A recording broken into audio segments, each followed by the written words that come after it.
एक एक बाबा रामदेव, आप तो कई सारे कार्यक्रमों में जाते हो, आप तो टेलीविजन इंडस्ट्री के भी बड़े बड़े प्रोग्राम में जाते हो। गानों को लेकर बड़ी पॉलिटिक्स शुरू हो गई है। अभी पठान फिल्म का एक गाना आया, उसको लेकर एक बड़ा विवाद शुरू हो गया। शाहरुख खान की फिल्म आ रही है पठान, उसको लेकर एक बड़ा विवाद शुरू हो गया कि उसमें भगवा रंग का अपमान हुआ है। क्या कहना चाहते हैं आप? वो तस्वीर मैं दिखा भी देता हूँ यहाँ पर। हमको तो देखने का भी मन नहीं कर रहा है, इतनी मामला गड़बड़ है। क्योंकि भाई हम बाबा लोग लंगोट पहने तो समझ में आता है जी। ये बेटियों को भी मतलब कैसे कैसे क्या क्या कर देते हैं। जी जी जी। तो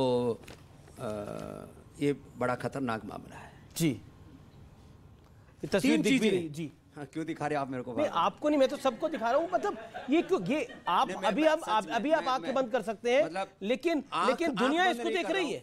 लेकिन ये ठीक नहीं है जी। देखो, 3 चीजों को बड़ा बदनाम किया। एक तो भगवा को, दूसरा मैं जन्म से पंडित नहीं हूं, देश के ब्राह्मणों ने भी देश के लिए बहुत अच्छा काम किया है, लेकिन ब्राह्मणों को विलन करके प्रस्तुत किया जाता है।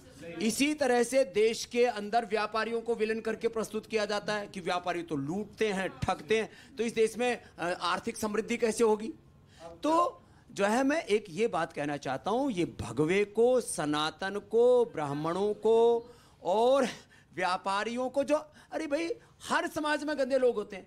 आप किसी एक व्यक्ति को टारगेट कीजिए ना, और ये पूरा नैरेटिव सेट करते हैं सो कॉल्ड कम्युनिस्ट और एक इंटेलेक्चुअल टेररिस्ट है इस देश के अंदर। ये बौद्धिक आतंकवादी, मजहबी आतंकवादी, राजनीतिक आतंकवादी और माफ करना कुछ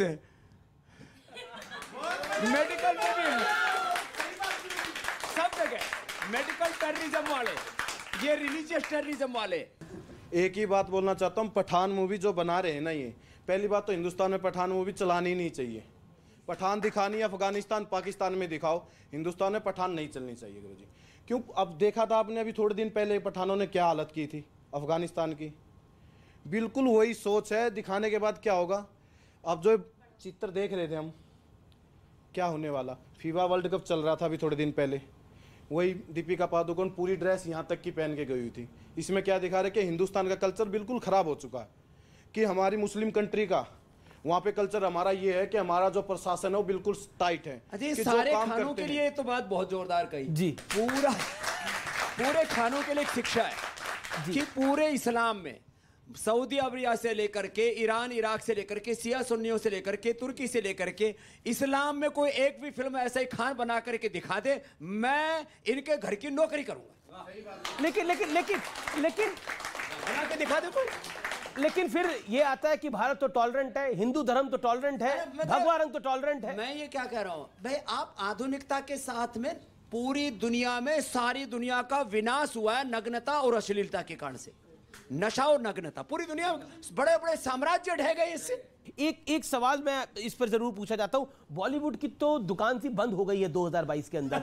आप देखो, अगर कोई 4-5 फिल्में अगर चली हैं जिसके अंदर साउथ की ज्यादा पिक्चर है, RRR चली है साउथ की, कंतारा चली है साउथ की, कश्मीर फाइल चली है, कश्मीर फाइल चली, कार्तिक के 2 चली है। बताओ, ये फिल्म इंडस्ट्री बंद हो जाएगी तो हिंदुस्तान में प्रलय आ जाएगी।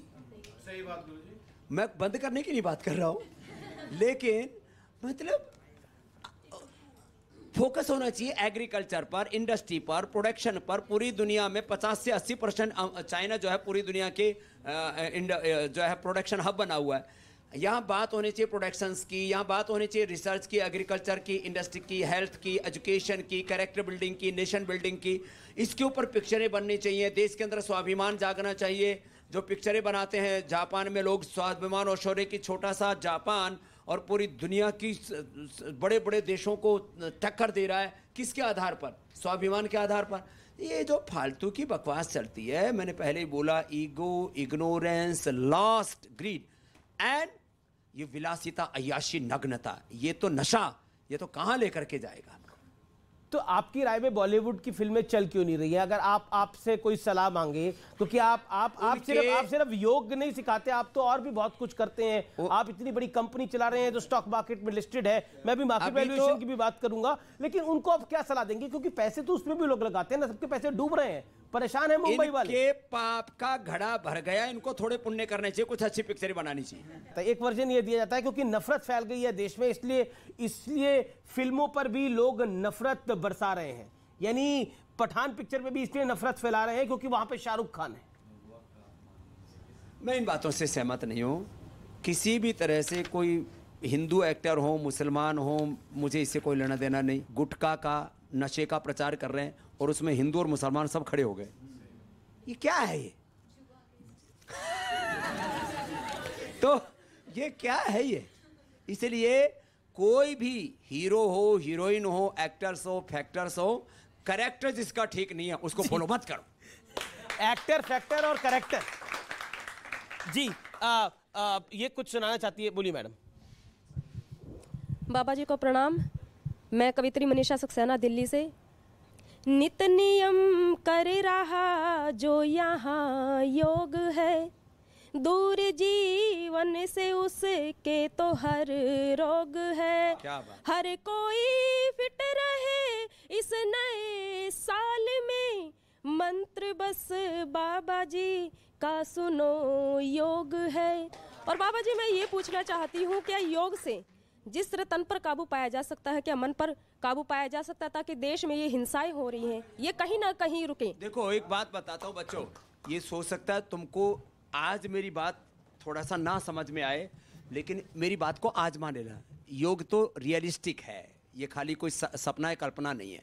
ये जो नाभि से नीचे वाला भाग है ना, यहाँ से वासनाएं पैदा होती है। ये मूलाबंध लगाते हैं। देख लो बच्चों, नाभि से नीचे वाले भाग को खींच के रखा। ये बहुत बड़ी विद्या है, ऊर्ध्वरेता होने की विद्या, कुंडलिनी जागरण की। नाभि से नीचे वाले भाग को ऐसे खींच के रखा। ये इतना ना लगा पाए तो कोई बात नहीं। देखो ये तो पूरा मूल बंध के साथ उड़ियान बंध लग गया।